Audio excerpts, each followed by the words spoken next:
tani waa xaqiiqada dhibaato madaxweynaha Soomaaliland Rafiiq Laah ayaa u muuqata mid sababi karta halis dad iyo dalba galaafata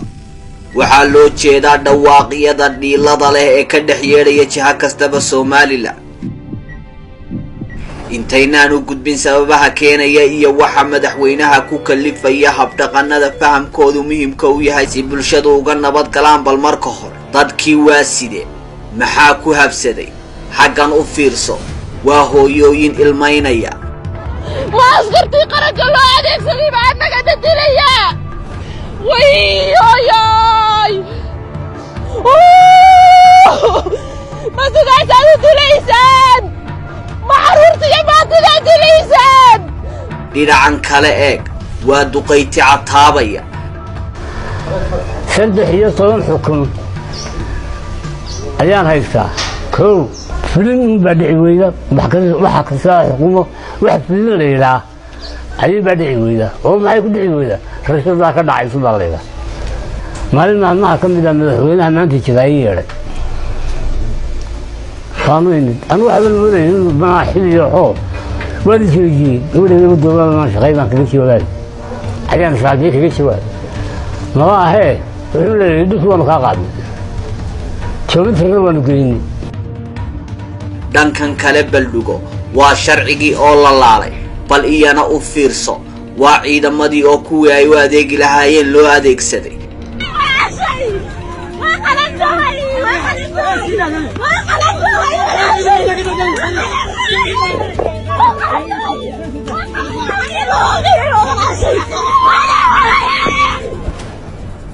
dhankan kale waa mucaarad ka talinaya inaan dalku dumin dhinacan waa culimo awdiinka digaya halista aloosan waxaa sii dheer qafaalashada dad aan waxba garabsan iyo dumar iyo caruur xabsiyo lagu guraayo su'aasha isweydiinta mudan ayaa maxay tahay sababta madaxweyne biixi isagoo dalka xukumaya ku kalifaysa inuu waxaasi oo dhan bulshadiisa u quuro xaqiiqa raadin ayaanu samaynay waxaa la darsay dabeecadihiisa iyo habkan uu u dhaqmayo khudbad kasta iyo sawir kasta oo madaxweyne biixi laga qaaday waxaanu hor dhignay aqoon-yahaniyo dhaqaatiir waxaanu turjunay dhammaan hadalladii iyo khudbadaha uu hore u jeedshay waxaanu la xidhiidhnay dhowr iyo 50 qof oo isugu jira dhaqaatiir iyo aqoon-yahanin waaweyn oo Soomaaliya ajaanib bale waxaanu helnay maxsuulka xog ururinta baadigoo baanu galay muddo badan qaatay waxay nagu riday daraasado waaweyn oo dunida hore isugu tagtay kawkabkan aynu ku guud noolahay ma jirto waxaa la darsi habdhaqanka noocana oo laga sameeyay daraasooyin muddooyin fara badan lagu hawlanaa ayaa waxay daaha ka qaadeen inay tahay xanuun ku dhaca maskaxda aadamaha kaasi oo ka halis badan cudur kasta oo maskaxda aadamaha asiiba cudurrada maskaxda ku dhaca oo sida la yaqiinsan yahay 97% dhibaatadoodu hal qof ay ku kooban tahay hase yeeshee kan haatan dhammaan calaamadihiisa ay ka soo ifbixeen madaxweynaha Soomaaliland Muuse Biixi Cabdi ayaa ah mid waxyeeladiisu daran tahay taasoo ay sii xoojinayso mas'uuliyadda uu hayaa saameynta cudurkani ku leeyahay xanuunkan waxa lagu magacaabaa malignant narcis wuxuu ku dhacaa maskaxda qofka ibn aadanka waxaana halista iyo dhibaatadiisu ugu baaxad weyn tahay kolka qofkaasi bulshada in uu mas'uuliyad u hayo macallinimada ha ahaatee sidoo kale xanuunkan lagu ogaaday baaritaano ay wada sameeyeen jaamacadaha George Washington iyo Cornell University oo qoray cilmi baarista daraasada la magac baxday Leaders and Followers in Dangerous World taasoo soo baxday sanadii 2004 ayaa daaha ka qaaday waxay sheegeen in hogaamiyayaasha u dhaqma guul isaga u gaara dareemid la'aan dhibaatada dadka nacbeynshaha wanaaga shaki iyo khaakhaaya waxa loogu yeedho paranoia iyo in ay wax walba xoog ku muquuniyaan waxa ku keena inuu yahay xanuunkaas sida daraasaduhu sheegeen waxa kale oo jira sifooyin kale oo lagu garto dhaqanka iyo dabeecadaha qofka qaba xanuunkan habdhaqankaas oo la yahay sadistic waxa uu sababa in qofkaasi kaliya ay raali geliso waxa mujtamaca dhiba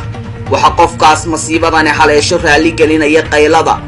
cadtowga tawaawaca ilinta cabashada saawaha uu umada bado iyo sida uu isagu dadka karaamada ugu qaaday ugu sameeyo waxa loogu yeedho afka qalaad humilitate. waxaa qofkan dhibta in laga caban waayo, la dhibtoon waayo, la qaylin waayo, iyo in dadku kala kulmaan wax raali geliya xataa xayawaanka maaha qof u fiican. qofka uu ku habsado xanuunkan calaamadihiisa ay ka soo ifbixeen dhammaantoodba madaxweyne muuse biixi cabdi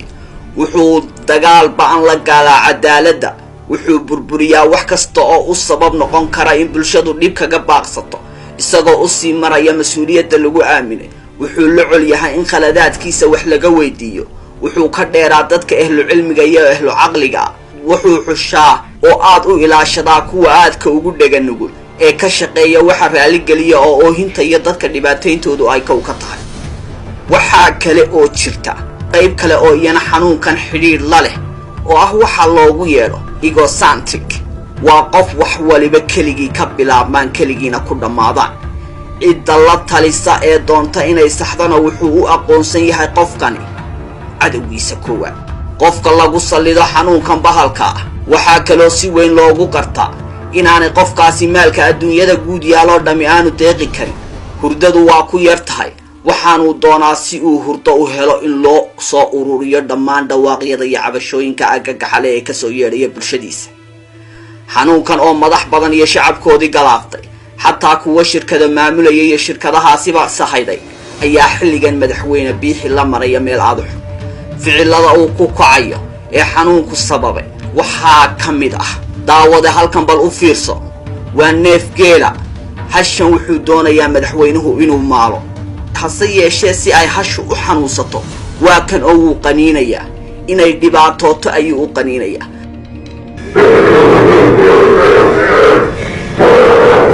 xaggan bal eeg, dumarkani waxay joogaan maalintoodii 8 maarso. maaras waa maalinta haweenka dunida. waxay rabaan in looga sheekeeyo kaalinta ay bulshada kaga jiraan iyo muhiimadda ay qarankan u leeyihiin. waa kaas, wuu ka oohinayaa, isna wuu ilmaynayaa si ay qalbiyadooda u daqmadaan. xanuunka ayaa sababta leh.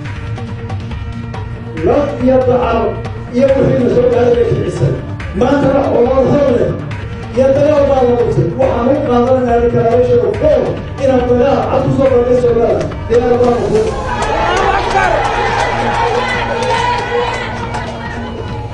dhankan kale soo eeg, wuxuu ku raaxaysanayaa burburinta bulshadiisa.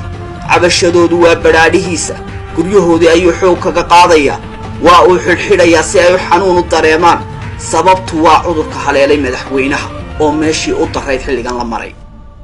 sida daraasadaha ku cad, qofka xanuunkan la rafiiqa waa qof been badan oon wacad lahayn. wax kasta oo wax ku saxmayaan ama bulshadiisa tabashadooda buuxin kartana waa uu ka dheeraada. bal dib u eeg inta shirar ee dalka ka dhacday oo beelaha dalka wada degaa u soo gudbiyeen si xal loogu helo ama wax looga qabto, halkoodii madaxweyne biixi kama u hoos qaaday. waxaa kaloo lagu gartaa saaxiibadiisa ugu dhow ayaa ah dadka ugu horreeya ee ballanta kaga baxo. waa kan Professor Samatar oo ka warramaya markuu muuse dhisaayay ee la doonaya inuu madaxweyne noqdo, wixii dalka u danah ee ay ku ballameen dhammaantood waa uu ka baxay madaxweyne biixi. cali khaliif galaydh waa kan, isna aqoon-yahanka beenta rumooda ayuu ku jiraa, weli hargeysuu ku gaaf wareegaya, burcuu marayaa, wuxuu raadinayaa xal Somaliland ku sii wada joogto. madaxweynuhu ma ogola. dadka aqoonta leh inuu duleeyo ayuu jeclaysanayaa. xanuunkaa sababta leh. qofka xanuunkani hayo khaladkiisa waa dafiraa oo been ayuu isku difaacaa, sidaynu hadda ka hor u soo joognay. madaxweyne biixi xilalka qaranka nooca uu ka yeelay iyo sida uu bulshada Somaliland ugu xaq sooray waata, isagoo hal qoys wada siiyay intaasoo xilal ah, waxba lagama weydiin karo. si uu wax yidhi haddii wax laga weydiiyo waa kan wuu dafirayaa, wuxuu leeyahay qalmaan soo qaata, bal tiriya waxaan sameeyey, waxba kama jiraan. xanuunkaa sababta leh. adigu tiriyo kaabeelkan ha soo qaato, tiriyo haddaanu baalaskii reeruhu iyo aan isu miisaamin,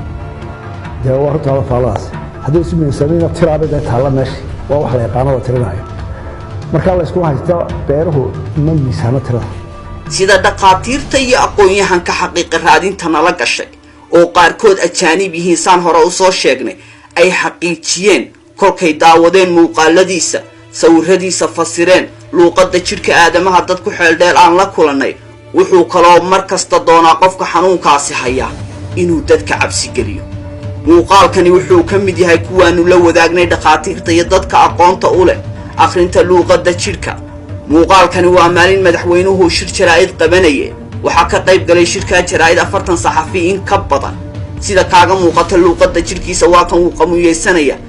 argagaxgelin ayuu muujinayaa waxay culimmadu ku sharaxday inay tahay cabsigelin waxay kaloo tilmaameen kolka uu heerkaas marayo tallaabada keliya ee la qaadi karaa inay tahay in bulshada la fahansiiyo halista xanuunka madaxweynaha rafiiqa la ah uu dad iyo dunyaba ku keeni karo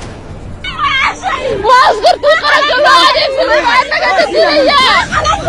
ويوي